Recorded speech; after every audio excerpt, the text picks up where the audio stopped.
Okay, in the mixer, I have 1 tablespoon of instant yeast. It calls for active, and she said you can use instant if you don't have the active. So 1 tablespoon of that, which is actually 1 package. And 2 tablespoons of table sugar, so the granulated sugar, 2 tablespoons of that. And then we're going to add our milk. Okay, the first thing that we have to do is bring our 2.5 cups of milk up to between 80 and 100 degrees. And so I did it to 98. So you don't want it too hot. You want to make sure that you keep your yeast alive. So there we are, 97, 98 degrees.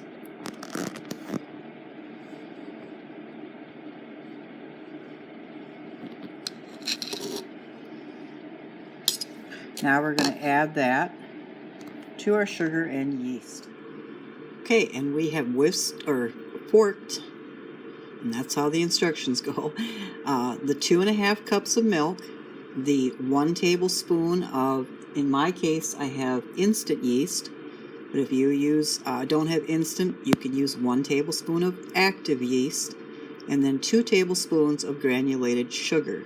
Those 3 ingredients are in this mixer, and now we're going to wait until our yeast looks creamy, till this mixture in the mixer has a creamy look to it. And I'll give you, I'll show that in the video what that looks like. Okay, that's what it looks like when your yeast is creamy. All the little brown flecks basically gone, and it's all nice and it's creamy, it's creamed together, it's frothy, whatever you want to call it. It's active yeast. So now I'm going to whisk in the butter. Okay, now we took a whisk and we whisked in a 1/2 stick of melted butter, but make sure the melted butter is cool again. So you want to take a 1/2 stick of butter, either put it in a microwave or on the stove top. You want to melt it down, and then you want to let it cool back to a cool room temp. You don't want to add any hot butter after you just activated your yeast. So that's very important. Now we're going to put the dough hook on the mixer, and we're going to add 4 cups of flour, and we're going to start mixing it.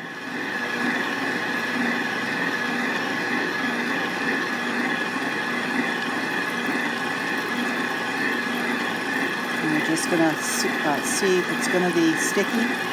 I think the total amount of flour to add is 6 cups, but I will have everything that you need in the show notes, just below the video in the description. Everything will be there, but I believe I used up to 6 cups because 4 cups was not going to do it. It's going to be way too sticky. 5 cups, still sticky.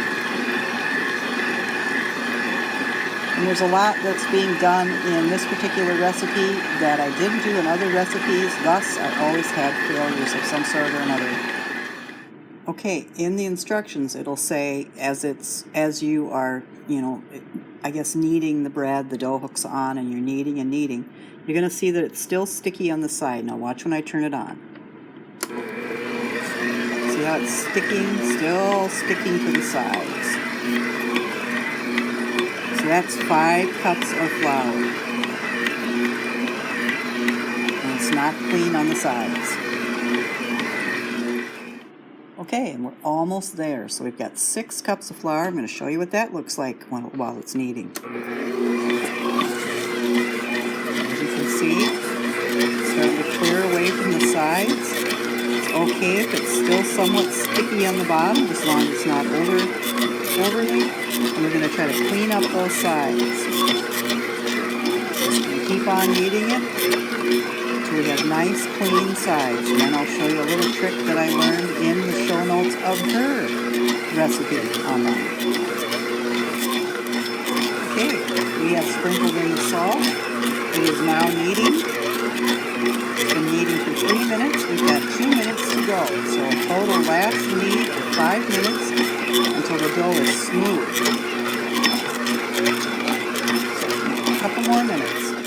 Now it's hard to show you the window pane test. I get it to almost to where it is. If you follow Lisa at Farmhouse on Boone, she kind of shows you the window pane test where you can pull up and then you can kind of see through it without it just roughly, tearing right away. Of course it's going to tear the longer that I put the hold on it, but you can just do it again. You can see that they're stretching it. You can start to see through it before it starts to break. She can get it to perfect, but she said don't sweat it. This isn't her recipe, but I was trying to learn how to make sourdough. That's my next goal. But I remember her doing the window pane test, and I did that last time when I made this bread, even though I don't think that the recipe calls for it, and it was a success. So I didn't get it quite perfect, but close to it. So my dough is stretchy, my dough is smooth, and it's ready now to go into a greased bowl and sit in a warm environment till it doubles in size. Some people put it on their stove and turn their stove light on. Some people just put it near the fireplace or if they have an indoor stove or whatever. I just put it in a corner over by where our furnace is, and I let it double in size.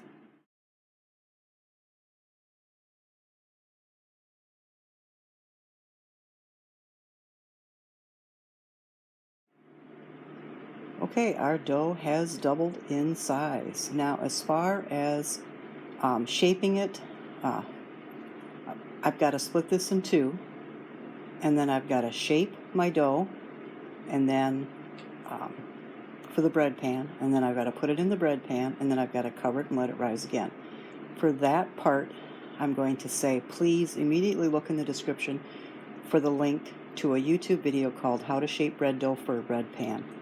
I can't show you as a beginner how the best way to do it, but if I wouldn't have followed this instruction by, I think she's a chef for the San Diego Artisan Bread School, I would have never, ever had bread turn out. I mean, even if I put all the ingredients together, I don't think my loaves would have turned out. And they were absolutely beautiful. If I can find pictures on my phone, I will insert them here. So please look to the description if you don't know how to shape bread for the bread pan. Click the link and watch that 2-minute video, and you'll learn how. So that's what I'm going to do now while I'm watching that video, because I am I'm a beginner. I want to have 2 more successful loaves of bread because I use 6 cups of flour, and that's expensive. So I'm going to go ahead and do that and show you what it looks like when I'm done.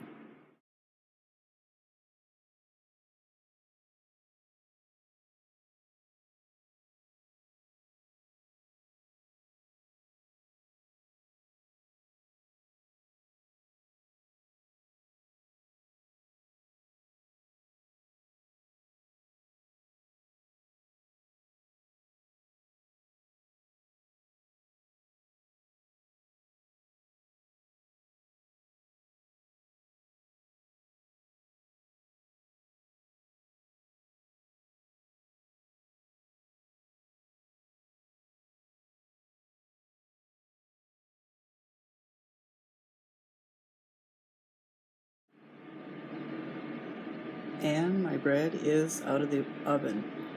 And you know what? I think this is like almost the best feeling that a person could have. At least that I could have. I've tried so hard for so long to make really good bread consistently. And I always end up with the bread flattening out in the oven or never rising to begin with, rising and falling. When I cut it open, I'll show you the crumb, but usually when I've cut it open, there's just this big air hole in it. And in the last 2 that I made, they were absolutely perfect. They're just beautiful. They're golden brown, and they are done. And now they're going to sit here and cool. But yeah, completely thrilled. This is my goal for 2023. I was always worried that when we got older and that we would maybe starve to death or we couldn't get to the store or whatever. But if I could learn how to make homemade soup and I could learn how to make homemade bread, you're never going to starve. And I learned how to do both in the last 2 years, and so I'm thrilled. So hopefully, follow the recipe and look at some of her hints and tips, and look at the video where the chef is shaping the loaf, and bake it at 375 until it's golden brown. This took approximately 40 minutes at 375. Take it out, leave it like this in a cooling rack until it's cool, and then if it's just slightly warm, get a good bread knife slice off a piece, put some homemade butter. I know how to do that too. And there you have it. I hope you enjoy this video. Like and subscribe, and I'll see you again.